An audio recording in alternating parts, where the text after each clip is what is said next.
Do you know who you are and where you're really from? Are you sure? How do you know what you know about yourself? Most of us have family histories and stories that get passed down from previous generations. But what if your story has missing pieces? Luckily, DNA can't lie or leave out any part of its story. It's human nature to be curious about ourselves and where we come from. We study history and early art and genealogy, trying to figure out the stories that shape us. In fact, the popularity of family search sites has skyrocketed since 2016. According to Antonio Rigaldo, who wrote an article for MIT Technology Review, the number of new consumers that submitted their DNA more than doubled in 2017, most of them in the United States. People are interested in knowing as much as they can about themselves and where they come from. I'm Katrina. I submitted my DNA myself in 2017. I was able to find a missing relative using the online tools provided. In this video, I'm going to tell you how DNA is passed from parent to child. I'm going to explain how I use the online tools through Ancestry to find a missing relative. And I'm going to show you, when you got your DNA results back, what to do with that information if you're trying to find someone. So what is DNA? It's the molecule in the cell that contains a person's genetic information. It comes from your parents. DNA is passed from our parents to us. Simply put, one mother, one father equals a child. That child can be traced back to the two people who originally made them. Now, even though a set of parents can have many children and each child is unique to itself, each child can also be traced back to those original two parents that created them. So to use your DNA to find somebody, you will need to submit your DNA.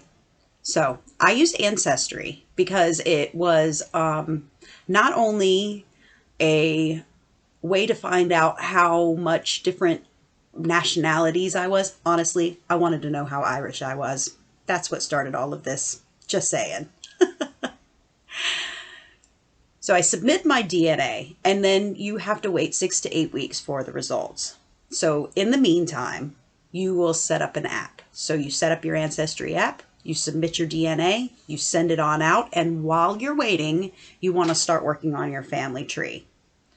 You will start with yourself and work your way out. So go with what you know. Put yourself, your spouse, your children, your grandchildren. Add your parents. Add your grandparents. If you don't know, ask. Ask your mom, ask your dad, ask your grandma, ask your grandma's auntie, so-and-so. Ask family friends. They actually know a lot more than you might think. And then just start putting it all together. When you receive your results, you're going to want to make a comparison. So you will take your family tree that you have created and use the surnames, the surname list, and compare the surnames to your DNA match list. So, for example, when I got mine, I pulled my tree out, I look at my results, and I can see on my mother's side of the family that the surnames on my match list match up with all of the surnames on my family tree that I made myself. It was on the father's side that they did not match. So if you found what you were looking for and what you expected, that's great. That's awesome. Now dig in and find out everything you could find out about yourself, because most people did not come originally from where they are right now. Your history is going to be a very cool and interesting story that you can pass on to future generations. If you did not find what you were expecting, that's okay. It's fine. I'm going to show you what I did next. So I took my father's side of the family tree and I started over. I looked at the DNA matches, all from the father's side of the family. I eliminated everything that was related, anyone who was related to my mother, I eliminated from the list. Then I took the list of the father's matches, and I compared the DNA and the pie charts and all of that.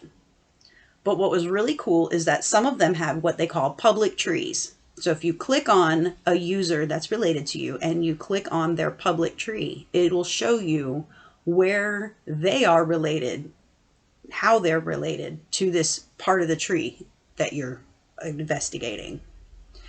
What you want to do is take as many of those public trees as possible and try to figure out how all of your matches are related to each other. You want to make a common ancestor tree. I was able to find my dad because his sister submitted DNA. But I was able to ask the right questions because my common ancestor tree let me know that the grandparents that I was looking for and the great-grandparents that I was looking for, it helped everybody trace down to where I should be put in this tree. So once you have your common ancestor tree in hand, you want to start making contact. So get out that list of matches again. You want to start with those that are the most closely related to you in DNA and work your way back. You might try asking questions of the ones that have big public family trees because they probably have done a lot of research that might cover what you're looking for. Do remember this. Be polite, be considerate. These people are your family, even if you don't know them yet. I am going to throw a warning out there, though. Not everybody wants to be found. Not everybody knows somebody's looking for them. Some people may feel like their privacy has been violated. Whichever the case, be polite. These people are your family, whether they want to be noticed or not. Your DNA story can be very interesting. Now that you know how DNA is passed from generation to generation, you can use that as a tool to discover anything else that you want to know about yourself and your family history. I wish you good luck in your search for yourself. Bye-bye.